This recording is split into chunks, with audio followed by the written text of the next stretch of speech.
지금 회의를 준비 중이신가요?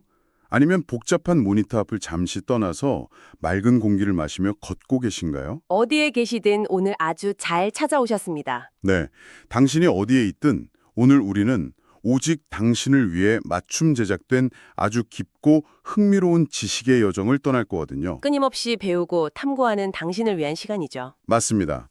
오늘 우리의 집중 탐구 주제는 전 세계 수백만 명이 매일 매트 위에서 땀 흘리며 수행하는 운동입니다.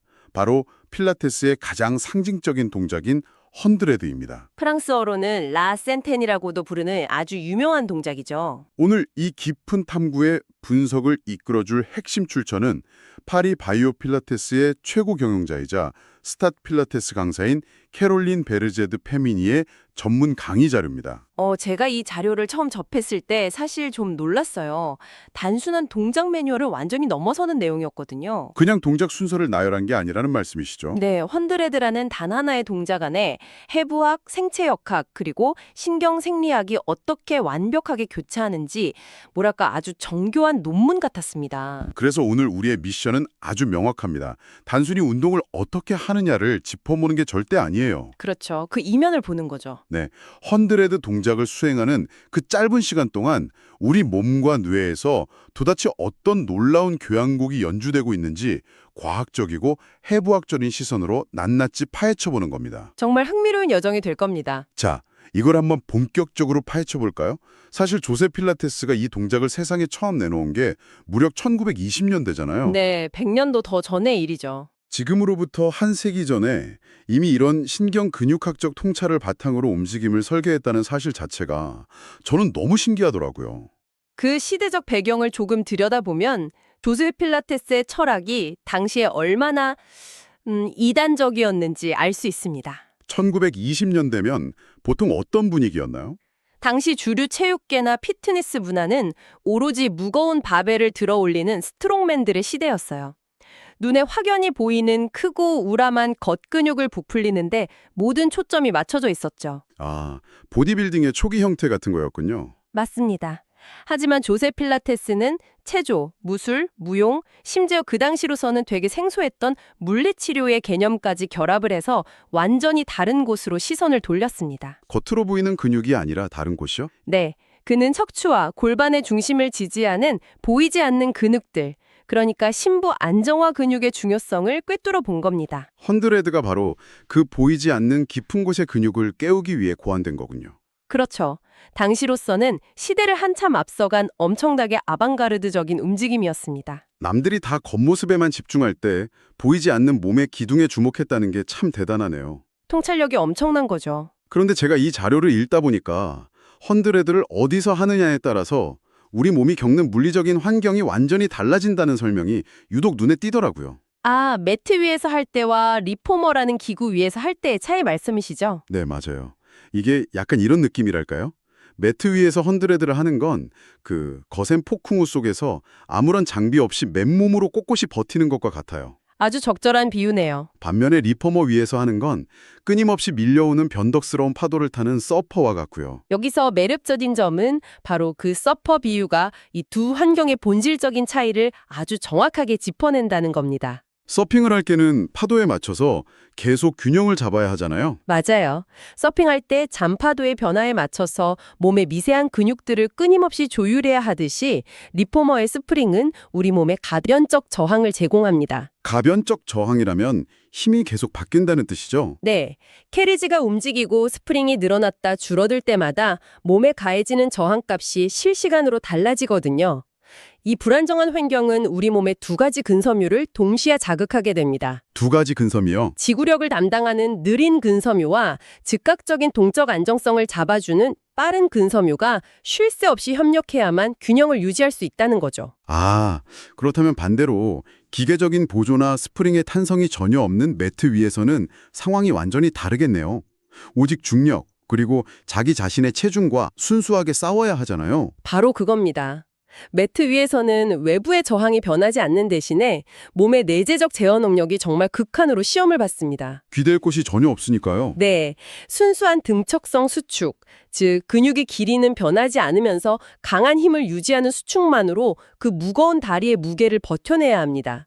요추를 보호하고 골반의 중립을 꽉 지켜내야 하죠. 외부의 도움 없이 오롯이 내 몸통 자체가 하나의 견고한 바위가 되어야 하는 거군요. 정확합니다. 바위처럼 단단하게 중심을 잡아야 하는 환경이죠. 그럼 이 견고한 바위를 만들어내는 우리 몸속의 숨은 영웅들에 대해서 좀 자세히 이야기해봐야겠네요. 사실 흔히 복근이라고 하면 배에 선명하게 새겨지는 식스팩, 그러니까 복직근을 제일 먼저 떠올리잖아요. 대부분 그렇죠. 눈에 가장 잘 보이니까요. 그런데 이번 출처 자료를 보면 복직근보다 내복사근과 외복사근이라는 구조의 역할에 엄청난 분량을 할애하고 있어요. 사실 식스팩은 그야말로 빙산의 일각입니다. 진정한 안정성을 만들어내는 영웅들은 피부 훨씬 더 깊은 곳, 우리 몸의 측면과 전면을 감싸고 있는 복사근들이거든요. 해부학적으로 보면 이 복사근들이 어떻게 생겼나요?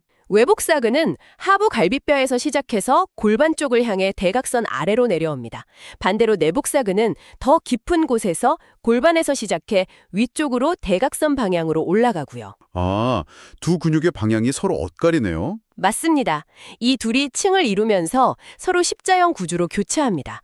우리 몸통 전체를 아주 강력한 코르셋처럼 사방에서 꽉 감싸주고 있는 형태가 되는 거죠. 뼈대가 없는 복부를 사선으로 단단하게 조여주는 X자 모양의 안전벨트라고 상상하면 딱이겠네요. 네, 헌드레드 동작을 시작할 때 상체를 바닥에서 들어올리는 흉추 굴곡 상태를 만들어야 하잖아요. 이때 이 교차된 복사근들의 역할이 아주 결정적입니다. 단순히 몸을 앞으로 둥글게 굽히는 게 전부가 아니군요. 절대 아닙니다. 이 근육들이 기량적이면서도 동시에 협력적으로 작용하거든요. 몸이 한쪽으로 틀어지거나 기울어지지 않게 척추의 중심을 꽉 잡아주면서 동시에 골반이 앞으로 쏟아지거나 뒤로 무너지지 않게 완벽한 중립을 유지하는 겁니다. 정교한 오케스트라 연주가 몸통에서 일어나는 거네요. 맞아요. 아주 세밀한 조율이죠. 그 오케스트라 연주의 디테일이 자료에 아주 구체적으로 묘사되어 있더라고요. 헌드레드는 이름 그대로 팔을 위아래로 100번 펌핑하는 동작이잖아요. 네, 숨을 쉬면서 팔을 계속 흔들죠. 그런데 이때 팔꿈치를 절대 꼿꼿하게 잠그지 말라고 이른바 노 락킹 상태를 강하게 권고하고 있습니다. 오직 어깨, 그러니까 견갑 상완 관절에서만 움직임이 시작되어야 한다고요. 그 부분이 정말 중요합니다. 팔꿈치를 억지로 잠가버리면 관절이 떳떳해지잖아요. 그러면 팔을 위아래로 흔들 때 발생하는 기계적인 충격과 진동이 고스란히 목이나 등 상부로 전달돼 버립니다. 아, 충격 흡수가 안 되는 거군요. 네, 불필요한 긴장이 목덜미에 계속 쌓이게 되는 거죠. 움직임이 오직 어깨 관절에서만 부드럽게 일어나야 팔의 역동적인 흔들림 속에서도 복사근이 상체를 단단하게 고정하는 본연의 역할에 집중할 수 있습니다. 목이 아프면 복근에 집중할 새가 없으니까요. 그런데 팔의 움직임보다 훨씬 더 무서운 공격수가 하나 남아있잖아요. 다리 말씀하시는 거죠. 네, 바로 공중에 떠 있는 다리입니다. 이 무거운 다리가 허공에 떠 있으면 마치 엄청난 무게의 지렛대처럼 작용해서 우리 허리를 바닥에서 뚝 꺾어버리려고 하잖아요. 맞아요. 물리적으로 가장 취약해지는 순간입니다. 골반이 앞쪽으로 쏟아질 것 같은 이 위기 상황에서 복부 근육들은 도대체 어떻게 이 무시무시한 지렛대 공격을 방어해내는 건가요? 다리를 곧게 뻗어 공중에 띄우는 순간 지렛대의 원리에 의해서 골반은 전방으로 강하게 기울어지려 하고 요추는 앞으로 꺾이려는 엄청난 힘을 받게 됩니다. 우리 몸의 중심부가 속수무책으로 무너질 수 있는 아찔한 상황이죠. 듣기만 해도 허리가 아픈 느낌이에요. 바로 이 순간에 아까 말씀드린 내복사근과 외복사근, 그리고 가장 깊은 곳에 있는 복행근이 강력한 등척성 수축을 일으킵니다. 바위처럼 버티는 수축 말이죠. 네, 마치 무거운 닻을 내리듯이 골반을 제자리로 꽉 끌어당겨서 척추가 앞쪽으로 휘어지지 않도록 견고한 방어선을 구축하는 겁니다. 와, 상상만 해도 배가 찌릿찌릿 당기는 기분이네요. 그런데 이 동작을 완성하는 진짜 마지막 퍼즐이 하나 더 있습니다. 호흡이죠. 네, 5초간 코로 들이마시고 5초간 입으로 내쉬는 호흡을 10번 반복해서 총 100번의 호흡을 채우잖아요. 자료를 꼼꼼히 읽어보니까 이게 단순히 100번이라는 숫자를 세기 위한 수단이 아니더라고요. 헌드레드의 호흡은 단순한 산소 공급을 넘어서서 우리 몸의 내부 메트로놈이자 아주 강력한 물리적 지지대 역할을 합니다. 호흡이 지지대가 된다고요? 네, 특히 숨을 이봉호 강하고 길게 내쉴 때 복강 내압, 즉 뱃속의 압력이 극대화됩니다. 복부 내부의 압력이 높아지면 척추 앞쪽에 아주 튼튼한 공기 기둥이 하나 딱 세워지는 것과 같은 효과를 내거든요. 아, 배 안에 보이지 않는 기둥이 생기는 거군요. 그렇습니다.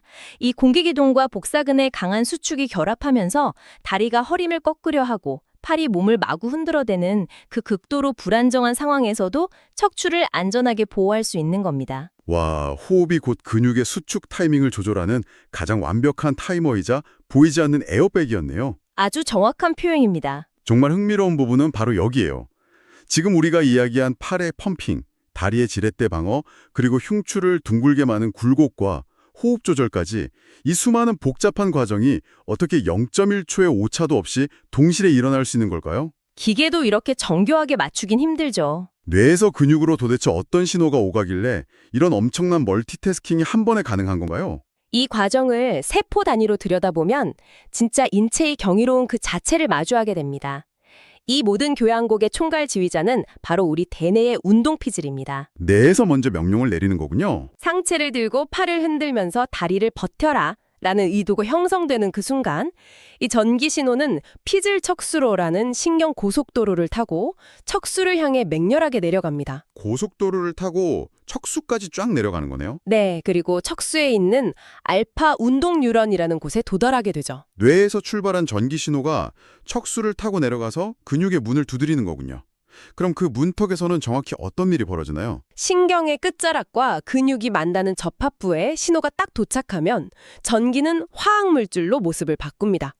아세틸콜린이라는 신경 전달 물질이 분비되면서 근육 세포막을 아주 강하게 자극하죠. 전기가 화학물질로 변환된다는 게 참 신비롭네요. 이 자극은 근육세포 깊숙한 곳에 저장되어 있던 칼슘 이온을 마치 폭포수처럼 쏟아져 나오게 만듭니다. 이 칼슘이 바로 근육 수축을 일으키는 핵심 방아쇠 역할을 하거든요. 칼슘이 방아쇠를 당기는군요. 네, 칼슘이 결합하는 순간 근육 내부에 있는 미세한 단백질인 액틴과 미오신이 격렬하게 반응하기 시작합니다. 아, 예전에 학교 교과서에서나 보던 액틴과 미오신이 여기서 등장하네요. 이 과정을 지금 걷고 계신 청취자분들이 눈앞에 딱 그려지게 설명해 주신다면요. 아주 미세한 수백만 명의 줄다리기 선수들이 몸속에 있다고 상상해 보시죠. 줄다리기 선수들이요.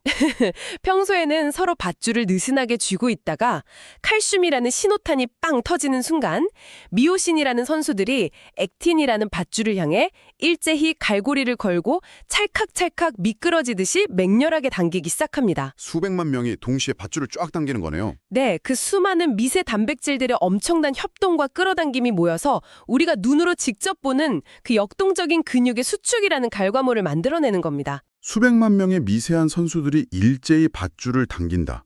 끊임없이 배우고 탐구하는 당신이 지금 이 이야기를 들으면서 의자에 고쳐 앉거나 걸음을 내딛는 그 찰나의 순간에도 몸속에서는 이 엄청난 전기적, 화학적 줄다리기와 수만 번씩 일어나고 있다는 거잖아요. 맞습니다. 게다가 이 시스템은 뇌에서 근육으로 일방적으로 지시만 내리는 일방통행이 절대 아닙니다. 양방향 소통인가요? 고유 수용성 감각이라는 완벽한 실시간 피드백 루프가 존재하죠. 우리 근육 속에는 근육의 길이가 얼마나 변했는지를 감지하는 근방추라는 센서가 있고요. 근방추라는 센서요? 그리고 근육과 뼈가 이어지는 힘줄에는 장력의 크기, 즉 얼마나 팽팽하게 당겨지고 있는지를 감지하는 골직원 기관이라는 센서가 있습니다. 이 센서들은 몸의 내부 상황을 실시간으로 계속 뇌에 보고합니다. 이를테면 지금 다리가 너무 무거워서 요추가 꺾이기 직전입니다. 혹은 오른팔을 너무 강하게 흔들어서 상체의 균형이 무너지고 있습니다. 라고 뇌한테 끊임없이 내부 고발을 하는 거군요. 정확합니다. 아주 성실한 내부 고발자들이죠. 그러면 뇌는 그 즉각적인 보고를 바탕으로 알파 운동 뉴런으로 보내는 신호를 순식간에 재조정합니다. 실시간으로 전략을 수정하는 거네요. 다리 쪽의 코어 근육의 수축 명령을 더 강하게 내리거나 어깨 근육의 개입을 줄이는 식으로 아주 미세한 조정을 하는 겁니다. 헌드레드 동작을 100번의 호흡 동안 흔들림 없이 유지한다는 건 이 수많은 감각 센서들과 뇌 그리고 근육이 단 0.1초의 오차도 없이 끊임없이 대화하고 조율하고 있다는 완벽한 증거입니다. 와, 정말 압도적인 신체의 대화네요. 하지만 솔직히 말해서 이제 막 운동을 시작한 초보자분들이나 허리, 목에 통증이 있는 분들은 이 완벽한 대화를 처음부터 흉내내기가 힘들잖아요. 그렇죠. 처음부터 완벽할 수는 없죠. 출처 자료를 보면 그런 분들을 위해서 아주 세심하고 과학적인 교육학적 조언들을 제시하고 있습니다. 무조건 버티라고 하지 않고요. 네, 머리를 억지로 들지 말고 매트에 그냥 뇌를 놓거나 다리를 길게 뻗지 말고 무릎을 직각으로 굽힌 테이블탑 자세를 취하라고 제안하고 있죠. 초보자들에게는 그런 수정 동작이 필수적이겠네요. 그 지점이 현장의 강사들과 수련자들에게 매우 중요한 시사점을 던져줍니다. 많은 사람들이 소셜미디어나 영상에서 본 완성된 완벽한 자세를 똑같이 따라하지 못하면 그걸 실패나 부족함으로 여기거든요. 내가 근력이 부족해서 실패했구나 이렇게 자책하죠. 하지만 다리를 접거나 머리를 매트에 내리는 수정 동작, 즉 모디피케이션은 절대 실패가 아닙니다. 실패가 아니라고요? 그것은 내 몸의 현재 상태에 맞춰서 올바른 신경 근육학적 타겟팅을 해내기 위한 가장 스마트하고 과학적인 선택입니다. 내 수준에 맞게 타겟을 정확히 조준하는 거군요. 예를 들어서 헌드레드를 할 때 배보다 목이 너무 아프고 뻣뻣해진다고 호소하는 분들이 현장에 굉장히 많습니다. 왜 이런 현상이 일어날까요? 방금 우리가 이야기한 원리로 유추해 보자면 우리가 타겟으로 삼는 복사근이나 복행근이 아직 그 무거운 지렛대를 버틸 만큼 충분히 힘을 내지 못하니까 뇌가 몸의 다른 어딘가에서 억지로 힘을 끌어다 쓰는 보상작용이 일어나는 거군요. 완벽하게 이해하셨습니다. 복부의 코어 근육들이 상체를 둥글게 말고 버틸 수 있는 근력이 부족하면 우리의 뇌는 어떻게든 상체를 들고 있어야 한다는 목표를 달성하기 위해서 목의 앞쪽에 있는 목 굽힘근들을 과도하게 동원해버립니다. 몸의 시스템이 일종의 편법을 쓰는 거네요. 맞아요. 이 상태에서 통증을 억지로 참으면서 동작을 억지로 유지하면 목 관절에 무리만 갈 뿐이지 정작 우리가 훈련하고자 하는 코어 근육은 전혀 발달하지 않습니다. 오히려 독이 되는 거군요. 이럴 때는 과감하게 머리를 내리거나 무릎을 굽혀서 척추에 가해지는 지렛대 무게 자체를 줄여주어야 합니다. 그래야만 불필요한 보상작용 스위치를 끄고 진짜 타겟인 심부 복근에만 정확하게 신경을 연결하고 자극을 줄 수 있거든요. 100년 전 조세 필라테스의 통찰이 이렇게까지 현대과학으로 촘촘하게 맞아떨어지다니 놀랍습니다.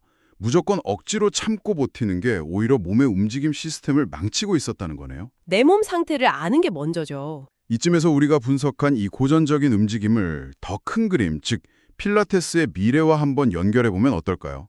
이 출처 자료의 후반부를 보니까 필라테스라는 분야가 앞으로 현대 과학기술과 만나서 어떻게 진화할지에 대한 매우 흥미로운 전망이 담겨 있더라고요. 네, 1920년대 조세 필라테스의 직관적인 철학이 21세기의 최첨단 데이터 과학과 융합되는 아주 흥미로운 지점이죠. 구체적으로 어떤 기술들이 적용될 수 있을까요? 머지않은 미래의 스튜디오에서는 동작을 수행할 때 3D 모션 캡처 카메라나 고해상도 근전도 센서를 몸에 부착하게 될 겁니다.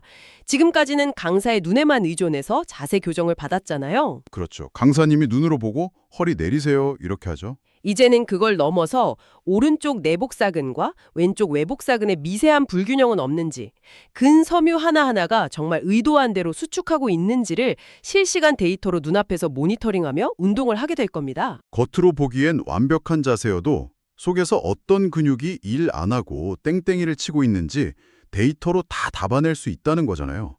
심지어 뇌가 어떻게 움직이는지까지 시각화할 수 있다면서요? 네.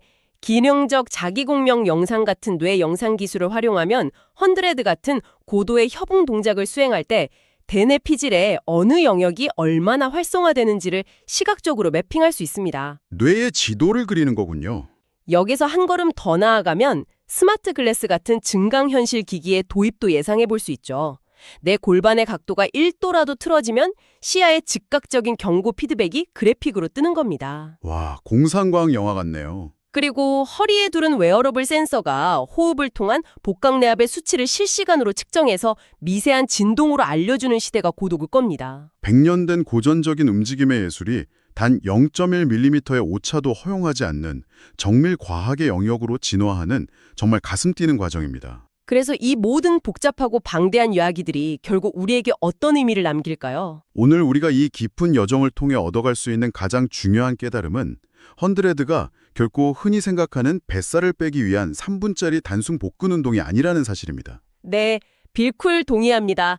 단순한 다이어트 운동이 아니죠. 이것은 뼈의 정렬을 맞추는 생체역학, 뇌에서부터 근육세포 끝까지 신호가 맹렬하게 오가는 뇌신경과학, 그리고 무자비한 중력을 거스러 내 몸을 완벽하게 통제하려는 인간의 강력한 의지가 결합된 가장 정교한 조절의 예술입니다. 그리고 이 복잡하고 아름다운 인체의 시스템을 우리가 한번 제대로 이해하고 나면 단순히 매트 위에서 운동할 때뿐만 아니라 일상생활에 대하는 방식 그 자체가 완전히 달라질 겁니다. 일상이 어떻게 달라질 수 있을까요? 모니터 앞으로 무의식 중에 목을 쭉 빼고 거북목으로 앉아있을 때 혹은 바닥에 놓인 무거운 택배 상자를 들어 올리려는 그 찰나의 순간에 내 몸속의 금방추가 지금 어떤 신호를 뇌로 보내고 있는지, 내 호흡이 척추를 보호할 복강내압을 제대로 만들어내고 있는지 스스로 인지하게 될 겁니다.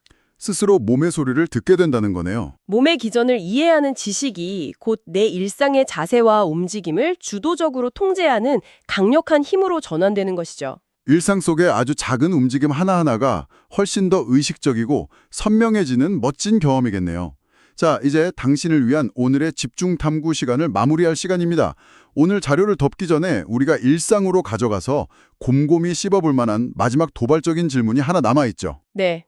제가 이 방대한 자료를 분석하면서 계속 제 머릿속을 떠나지 않았던 가장 본질적인 질문이 하나 있습니다. 어떤 질문인가요? 헌드레드라는 동작 하나를 완벽하게 수행해내기 위해 우리 몸은 고유 수용성 감각과 수많은 감각 센서들을 총동원해서 0.1초 단위의 정교한 내부 피드백 루프를 돌리고 엄청난 신경학적 집중력을 쏟아붓잖아요. 네, 뇌와 근육이 끊임없이 대화하죠. 그렇다면 이런 발칙한 상상을 해볼 수 있겠죠? 이토록 고도로 신체 내부의 미세한 소리에 귀를 기울이는 훈련을 매일같이 반복한다면 스마트폰의 끊임없는 알림과 쏟아지는 정보 과부하 시대에 살고 있는 우리가 외부 세계의 파편화된 정보를 처리하고 특정 대상에 깊고 길게 집중하는 인지적 방식, 더 나아가 뇌의 구조 자체에도 긍정적인 변화를 일으키지 않을까요? 뇌 구조의 변화까지요? 즉, 내 몸을 미세하게 조절하는 이 신체적 능력이 곧 산만하게 흩어지는 정신을 하나로 모으고 조절하는 인지적 능력으로 직결되지 않을까 하는 질문입니다. 신체의 깊은 코어 근육을 단련하는 과정이 결국 정보의 홍수 속에서 흔들리지 않는 뇌의 인지적 코어까지 단련하는 수련일 수 있다. 와, 정말 묵직하고도 매력적인 질문이네요. 끊임없이 배우고 탐구하는 당신, 오늘 남은 하루 동안 산책을 하거나 자리에 앉아 이 질문을 스스로 꼭 곱씹어 보시기 바랍니다. 아주 흥미로운 사유의 시간이 될 겁니다. 그리고 아주 잠시라도 시간을 내어서 지금 당신의 뇌와 근육들이 나누고 있는 그 경이로운 대화에 가만히 귀를 기울여 보는 건 어떨까요? 오늘 우리가 함께 떠난 깊고 진지한 지식의 여정은 여기까지입니다. 지금 이 순간에도 당신의 몸속에서 연주되고 있는 완벽한 교향곡을 진심으로 응원합니다. 다음번에도 당신의 호기심을 완벽하게 채워줄 새롭고 놀라운 탐구로 다시 돌아오겠습니다. 당신의 몸과 마음이 모두 깨어있는 활기찬 하루 보내세요.